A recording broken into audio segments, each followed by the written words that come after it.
भक्तों, सावन के महीने में भगवान शिव की पूजा पाठ का विशेष महत्व रहता है और भक्तों सावन का पहला सोमवार 14 जुलाई को पड़ रहा है। इस माह में भोलेनाथ की कृपा प्राप्त करने के लिए व्रत रखते हैं, कांवड़ यात्रा पर जाते हैं, शिवलिंग को विशेष रूप से सजाते हैं और कई तरह के जतन करते हैं। सभी का मकसद शिव जी को खुश करना हो आता है। भक्तों, कहा जाता है इस महीने जो व्यक्ति शिवजी को प्रसन्न कर देता है उसकी हर मनोकामना पूर्ण होती है। मित्रों, बहुत से लोगों की यह शिकायत रहती है कि उनके घर में अचानक सब उल्टा पुल्टा होने लगा है, जैसे हर काम बनते बनते बिगड़ जाते, कोई भी काम उनकी इच्छा के अनुसार नहीं हो रहा। घर का माहौल इतना नकारात्मक हो गया है कि अपने ही घर में एक अलग से घुटन महसूस होती है और आप इन सब से छुटकारा चाहते हैं। आपका मन नहीं लगता है, किसी भी काम में आपको बुरे ख्याल आते, दिन भर टेंशन बनी रहती है, फिर चाहे वह परिवार को लेकर हो या अपने धंधे संबंधी परेशानी। आपको बस जरूरत है सुबह के समय में यह शब्द बोलने की। मित्रों, कौन है जो भोलेनाथ की कृपा पाना आता हो? अगर आप भी महादेव की कृपा पाना चाहते हैं तो कमेंट में जरूर लिखे हर हर महादेव, जय भोलेनाथ। मित्रों, भोलेनाथ के लिए एक लाइक तो जरूर बनता है। ओम नमः शिवाय, जय भोलेनाथ, जय महाकाल। मित्रों, वैसे तो भोलेनाथ सिर्फ पूजा पाठ से और सच्चे मन से जल अर्पित करने से ही प्रसन्न हो जाते हैं और भक्तों को अपना चमत्कार दिखाते हैं। लेकिन मित्र, आज हम आपको बताएंगे कि रोज सुबह उठते ही आपको बस यह शब्द बोलने हैं और इससे जो भी आपकी इच्छा है वह जरूर पूरी होगी। भगवान शिव आप पर प्रसन्न हो उसके लिए बस आपको यह शब्द बोलने हैं और बिना पूजा पाठ के भी आपको इतना फल प्राप्त होगा कि जिसकी आप कल्पना तक भी नहीं कर पाएंगे। लेकिन मित्रों, उससे पहले आपसे रिक्वेस्ट करते हैं कि वीडियो को लाइक जरूर करिएगा, दोस्तों को शेयर कर दीजिएगा और अगर आपने अभी तक चैनल को सब्सक्राइब नहीं किया है तो चैनल को सब्सक्राइब करके बेल आइकन जरूर दबाइए। मित्रों, भोलेनाथ और महागौरी सदैव अपने भक्तों पर कृपा बरसाते हैं। इन दोनों में से अगर आप किसी एक को भी खुश कर लेते हैं तो आपको वही लाभ मिलेगा जो आप अपने जीवन में चाहते। सुबह के समय यहां बताए जाने वाले शब्द जरूर बोले। अगर आप एक विद्यार्थी है, छोटे बच्चे हैं तो भी आप इस उपाय को कर सकते हैं। सिर्फ घर के बड़ों को ही नहीं, घर के बच्चों तक को भी यह उपाय करना चाहिए, क्योंकि भक्तों, इससे आपका मानसिक विकास इतना मजबूत होगा कि आपको अपनी परीक्षा में सफलता मिलेगी। और घर की स्त्रियां भी इस उपाय को जरूर करें। आपको सुबह सिर्फ और सिर्फ यह शब्द बोलने हैं औरतों, और इसके लिए आपको नहाने की भी करने की जरूरत नहीं है। वह हर उपाय में भगवान से जुड़े हर काम में आपको स्वच्छता का ख्याल रखना पड़ता है और स्नान करके साफ सुथरे कपड़े धारण करने होते हैं और इसके बाद ही आप उपाय कर सकते हैं। लेकिन आज हम प्राचीन ज्ञान यूट्यूब चैनल के माध्यम से आपको बताने वाले हैं। का जवाब है सिर्फ 2 शब्द जो आपको सुबह के समय बोलने हैं। अगर स्त्रियां यह उपाय करती है, घर में कोई नई नवेली दुल्हन है, वह सुबह के समय यह शब्द बोलते हैं तो आपके यहाँ उत्तम संतान जन्म लेगी और आपके घर के लिए बहुत ही भाग्यशाली सिद्ध। आपका वैवाहिक जीवन बहुत अच्छा हो जाएगा। इतना शुभ फल आपको मिलेगा जिसकी आप कल्पना भी नहीं कर सकते। इसी तरह बड़े बुजुर्ग दीर्घायु और अच्छे स्वास्थ्य के लिए और व्यापारी वर्ग अपने व्यापार को बढ़ाने के लिए इस उपाय को कर सकते हैं। और भक्तों, अगर कोई व्यक्ति अपने जीवन को उत्तम करने के लिए और किसी इच्छा की पूर्ति के लिए कोई उपाय चाहता है तो वह इस इच्छा पूर्ति शब्दों का जब सुबह के समय जरूर करें। निश्चित तौर पर आपको भोलेनाथ की कृपा जरूर मिलेगी। भगवान शंकर का आशीर्वाद उस व्यक्ति को प्राप्त होता है और आपके जीवन में हर तरह की सफलता आपको मिलती है। मित्रों, आपको करना बस यह है कि सुबह उठकर सबसे पहले देवताओं का ध्यान करना चाहिए। उसके अलावा आपको अपने दिन की शुरुआत देवताओं की पूजा पाठ से ही करनी चाहिए ताकि आपको उसका सही और शुभ फल मिले और आपको आपके जीवन के अंदर अच्छे काम देखने को मिले। आपको सुबह दोनों हाथ जोड़कर यह शब्द बोलने हैं जो कुछ इस तरह है।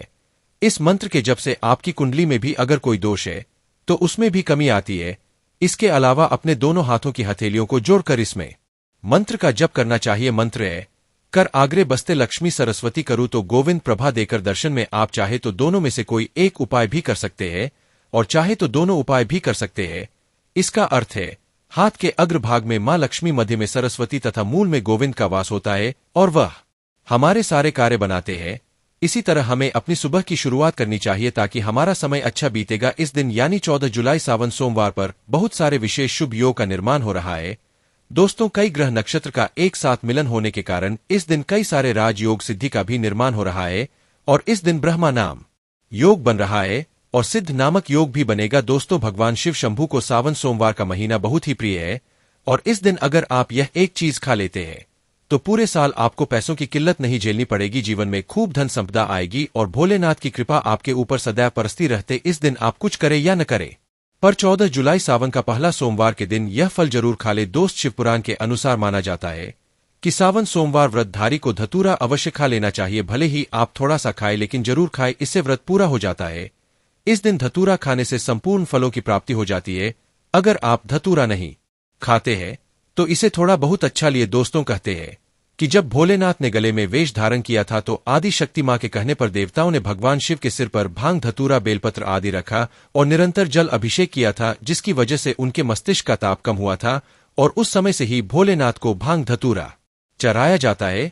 और यह बात भोलेनाथ के भक्तों में बहुत कम लोगों को ही पता है कि इसी कारण शिवलिंग पर भांग, धतूरा चढ़ाया जाता। दोस्तों अगर आपके घर में शिवलिंग है तो आज के दिन आप चाहे तो शिव जी का त्रिशूल हुआ, डमरू हुआ, यह भी आप उनको अर्पित कर सकते हैं। शिव के डमरू की दमदम की ध्वनि मंगल गुरु से संबंधित होती है, क्योंकि चंद्रमा उनके मस्तक पर विराजमान होकर अपनी क्रांति से अनंत आकाश में जटाधारी महामृत्युंजय को प्रसन्न करता है और बौद्ध आदि ग्रह है इसमें संभव से सहायक होते हैं। तो यह आज के दिन डमरू अर्पित करे। भोले बाबा का डमरू आप धारण भी कर सकते हैं। अभिमंत्रित करके आप अपने शरीर पर छोटा सा चांदी का डमरू था करें। आज आप लोगों को बेलपत्र संबंधित जानकारी बताऊंगा। सावन के पवित्र महीने में जो बेलपत्र होता है वह गंगा जल से भी ज्यादा पवित्र हो जाता है।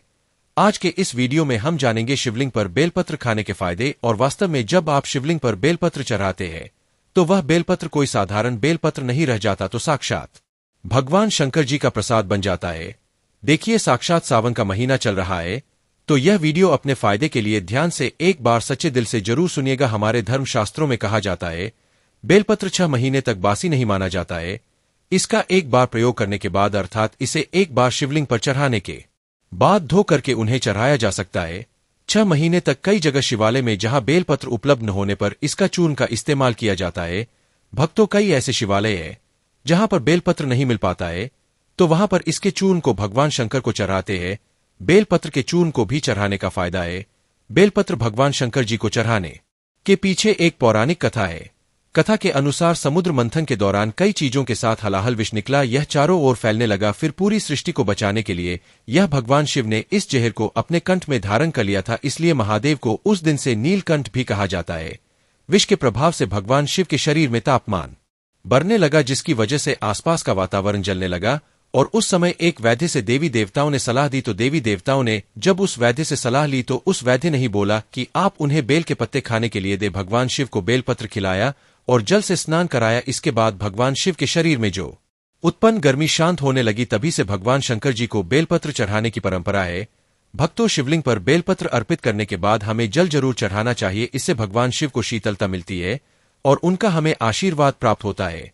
हमेशा ध्यान रखना 3 पत्ती वाले ही बेलपत्र चढ़ाने चाहिए। जिस तरह बेलपत्र की पत्तियां चिकनी हो उसी तरफ से शिवलिंग पर आपको चढ़ाना चाहिए। इस बात का आपको विशेष ध्यान रखना चाहिए। और कटे फटे बेलपत्र कभी भगवान शंकर को चढ़ाने नहीं चाहिए। इसके पीछे भी एक कथा है, क्योंकि जब भगवान शंकर जी ने जब गणेश जी का शीश खंडन किया तभी से भगवान शंकर जी ने संकल्प लिया था कि कभी भी मुझे खंडित चीज नहीं चढ़ाई जाएगी। तब से भगवान शंकर जी को कभी भी कोई खंडित वस्तु, खंडित पदार्थों, खंडित बेलपत्र हो भूल से भी नहीं चढ़ाए जाते हैं।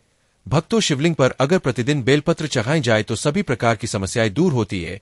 भगवान शंकर जी के भक्तों को कभी भी पैसों की समस्या नहीं रहती। बेलपत्र को अपने धन रखने के स्थान या तिजोरी में रखने से बरकत आती। तो यह वीडियो को ध्यान से सुनना।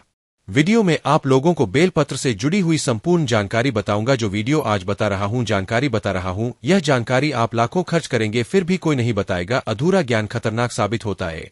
इसलिए भगवान शिव के इस वीडियो को पूरा देखें। दोस्तों, बेलपत्र खाने के जो गहरी फायदे में बताने जा रहा हूं वो आपको कहीं नहीं ही मिलेंगे। आइए जानते हैं बेलपत्र से जुड़े कुछ विशेष नियम और चमत्कारी लाभ। तो आगे बढ़ने से पहले कमेंट बॉक्स में भोले बाबा को अपना प्यार जरूर दिखाए। लिखे आप उनसे कितना प्यार करते हैं।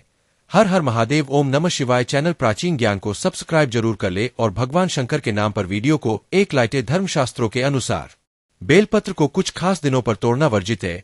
इन दिनों में चतुर्थी, अष्टमी, नवमी, दशमी, चतुर्दशी, अमावस्या, पूर्णिमा और संक्रांति शामिल है। खासकर सोमवार के दिन बेलपत्र तोड़ना सख्त मना है।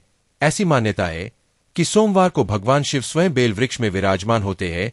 इसलिए सावन के सोमवार या कि सोमवार से पहले ही बेलपत्र घर में लाकर तैयार रख लेना चाहिए। इसके अलावा दोपहर के बाद भी बेलपत्र नहीं तोड़ना चाहिए। ऐसा करने से पाप लगता है। बेलपत्र के पूरे वृक्ष में दिव्य शक्तियां निवास करती। माना जाता है कि इसकी जड़ों में ब्रह्मा जी, तने के मध्य भाग में भगवान विष्णु और सारी पत्तियों में मां पार्वती यानी महाशक्ति का वास होता है। स्कंद पुराण के अनुसार बेलपत्र की उत्पत्ति माता पार्वती के पसीने की बूंदों से हुई थी, जो मध्यांचल पर्वत पर गिरी थी। उन बूंदों से उगा पौधा ही पवित्र बेल वृक्ष बना। अब बात करते हैं शिवलिंग पर चढ़ाए गए बेलपत्र को प्रसाद रूप में ग्रहण करने के अद्भुत लाभों की। आप बेलपत्र भोलेनाथ को अर्पित करते हैं तो वह सिर्फ एक पता नहीं रह जाता, वह भगवान शंकर का कृपा प्रसाद बन जाता है जो जीवन की अनेक कठिनाइयों का समाधान है। यह प्रसाद अमृत के समान माना जाता है। इसका नियमित सेवन शरीर के अनेक रोगों को दूर करता है। यह वात, पित्त और कफ तीनों दोषों को संतुलित करके समस्त रोगों की जड़ पर काम करता है। रोजाना सुबह शाम एक एक पत्ती खाने से कई बीमारियों से सुरक्षा मिलती है। यह प्रसाद शरीर से पापों को नष्ट करने की अद्वितीय क्षमता रखता है। अनजाने में हुई गौ हत्या जैसे गंभीर पाप के प्रभाव को कम करने के लिए लगातार 2 महीने तक इसका सेवन अत्यंत लाभकारी माना गया है। जो लोग मदिरा या अन्य तामसिक पदार्थों का सेवन करते हैं, उनके शरीर की अशुद्धता को दूर करने में यह प्रसाद बहुत प्रभावी है। रोजाना 3 पत्तियां सुबह और शाम को खाने से शरीर की तामसिक का समाप्त होकर शुद्धि होती है। बेलपत्र प्रसाद का नियमित सेवन दुर्भाग्य को सौभाग्य में बदलने की शक्ति रखता है।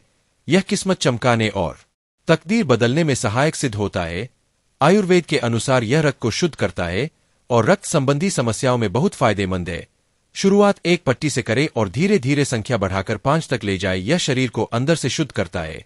पितृदोष, नजर दोष या किसी भी प्रकार की ग्रह दोष से मुक्ति दिलाने में सक्षम है। लगातार 1 महीने तक शिवलिंग पर चढ़ा बेलपत्र खाने से मनोकामनाएं पूरी होने की संभावना बढ़ जाती है। मन भक्ति में लगता है और शांत रहता है। चिड़चिड़ापन, छोटी छोटी बातों पर गुस्सा आना कम हो जाता है। सांसारिक भोगों और मुंह से मन हटने लगता है। ऐसी मान्यता भी है कि 6 महीने तक निरंतर शिवलिंग पर चढ़ा बेलपत्र खा आने से व्यक्ति को भूत, भविष्य और वर्तमान देखने की सिद्धि प्राप्त हो सकती है। हालांकि इसका उपयोग किसी के अहित के लिए नहीं करना चाहिए। यह किसी भी साधना को सफल बनाने और मंत्र सिद्धि में अद्भुत सहायक है। अगर बच्चा बात न माने, पढ़ाई में मन न लगे या बहुत चंचल हो तो लगातार 4 सोमवार तक शिवलिंग पर चढ़ा बेलपत्र उसके मस्तक पर रखें। ऐसा करने से बच्चे का विकास अच्छा होता है, वह शांत और भोला बनता है। बेलपत्र उठाते समय भगवान शिव से बच्चे का नाम लेकर प्रार्थना जरूर करें। 9 ग्रहों की पीड़ा, विशेषकर शनि, राहु, केतु जैसे नीच ग्रहों के कुप्रभाव से राहत पाने के लिए नियमित शिवलिंग पर चढ़ा बेलपत्र खाना अत्यंत प्रभावी उपाय है। 1 महीने तक रोजाना 5 पत्तियां खाने से ग्रहों की पीड़ा शांत होने लगती है। यज्ञ हवन के बाद भी जो पीड़ा दूर ना हो, उसमें यह कारगर साबित हो सकता है। यदि किसी देवी देवता की कुदृष्टि या कुल देवता की पीड़ा से परेशान है, जिससे बुखार या अचानक रोग हो सकते हैं, तो इस प्रसाद के सेवन से लाभ मिलता है। यह शारीरिक कष्टों को दूर करता है। नियमित सेवन से शरीर सिद्ध होता है, वाणी में सिद्धि आती है और व्यक्तित्व में तेज बढ़ता है। पेट से जुड़ी समस्याएं जैसे कब्ज, गैस, दर्द आदि दूर करने में यह बहुत लाभकारी है। यह पाचन तंत्र को मजबूत बनाता है। दोस्तों, ये उपाय मैं स्वयं प्राचीन ज्ञान के अनुसार बता रहा हूं और आश्वासन देता हूं, यदि आप सच्चे मन से आजमाएंगे तो निश्चित ही बड़े से